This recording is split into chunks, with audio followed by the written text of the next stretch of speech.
He clearly had studied beforehand all he could get on the subject of the neighborhood, for he evidently at the end knew very much more than I did. When I remarked this, he answered, "Well, but my friend, is it not needful that I should? When I go there I shall be all alone, and my friend Harker Jonathan—nay, pardon me, I fall into my country's habit of putting your patronymic first. My friend Jonathan Harker will not be by my side to correct and aid me. He will be in Exeter, miles away, probably working at papers of the law with my other friend Peter Hawkins. So?" We went thoroughly into the business of the purchase of the estate at Purfleet. When I had told him the facts, and got his signature to the necessary papers, and had written a letter with them ready to post to Mr. Hawkins, he began to ask me how I had come across so suitable a place. I read to him the notes which I had made at the time, and which I inscribe here. At Purfleet, on a by-road, I came across just such a place as seemed to be required, and where there was displayed a dilapidated notice that the place was for sale. It was surrounded by a high wall of ancient structure, built of heavy stones, and has not been repaired for a large number of years. The closed gates are of heavy old oak and iron, all eaten with rust. The estate is called Carfax, no doubt a corruption of the old Quatre Face, as the house is four-sided, agreeing with the cardinal points of the compass. It contains in all some 20 acres, quite surrounded by the solid stone wall above mentioned. There are many trees on it, which make it in places gloomy, and there is a deep, dark-looking pond, a small lake, evidently fed by some springs, as the water is clear and flows away in a fair-sized stream. The house is very large, and of all periods back, I should say to medieval times, for one part is of stone immensely thick, with only a few windows high up and heavily barred with iron. It looks like part of a keep, and is close to an old chapel or church. I could not enter it, as I had not the key of the door leading to it from the house, but I have taken with my kodak views of it from various points. The house had been added to, but in a very straggling way, and I can only guess at the amount of ground it covers, which must be very great. There are but few houses close at hand, one being a very large house only recently added to and formed into a private lunatic asylum. It is not, however, visible from the grounds. When I had finished, he said, "I am glad that it is old and big. I myself am of an old family, and to live in a new house would kill me. A house cannot be made habitable in a day, and after all, how few days go to make up a century. I rejoice also that there is a chapel of old times. We Transylvanian nobles love not to think that our bones may lie amongst the common dead.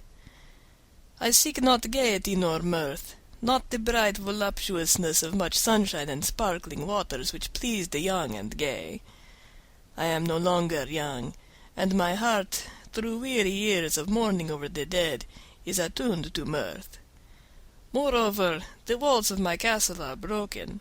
The shadows are many, and the wind breathes cold through the broken battlements and casements. I love the shade and the shadow, and would be alone with my thoughts when I may." Somehow his words and his look did not seem to accord, or else it was that the cast of his face made his smile look malignant and saturnine.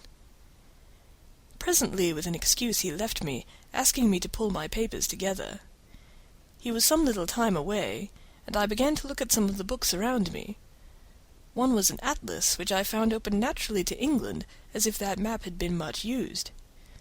On looking at it, I found in certain places little rings marked, and on examining these, I noticed that one was near London on the east side, manifestly where his new estate was situated. The other two were at Exeter, and Whitby on the Yorkshire coast. It was the better part of an hour when the Count returned. "Aha!" he said. "Still at your books? Good. But you must not work always. Come, I am informed that your supper is ready." He took my arm, and we went into the next room, where I found an excellent supper ready on the table. The Count again excused himself, as he had dined out on his being away from home. But he sat as on the previous night, and chatted whilst I ate. After supper I smoked as on the last evening, and the Count stayed with me, chatting and asking questions on every conceivable subject, hour after hour. I felt that it was getting very late indeed, but I did not say anything, for I felt under obligation to meet my host's wishes in every way. I was not sleepy, as the long sleep yesterday had fortified me, but I could not help experiencing that chill which comes over one at the coming of the dawn, which is like, in its way, the turn of the tide. They say that people who are near death die generally at the change to dawn or at the turn of the tide. Anyone who has, when tired, and tied as it were to his post, experienced this change in the atmosphere can well believe it. All at once we heard the crow of the cock coming up with preternatural shrillness through the clear morning air. Count Dracula, jumping to his feet, said, "Why, there is the morning again! How remiss I am to let you stay up so long!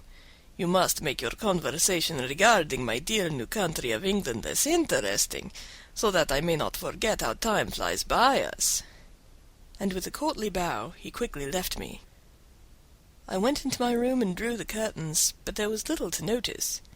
My window opened into the courtyard. All I could see was the warm gray of the quickening sky. So I pulled the curtains again, and have written of this day.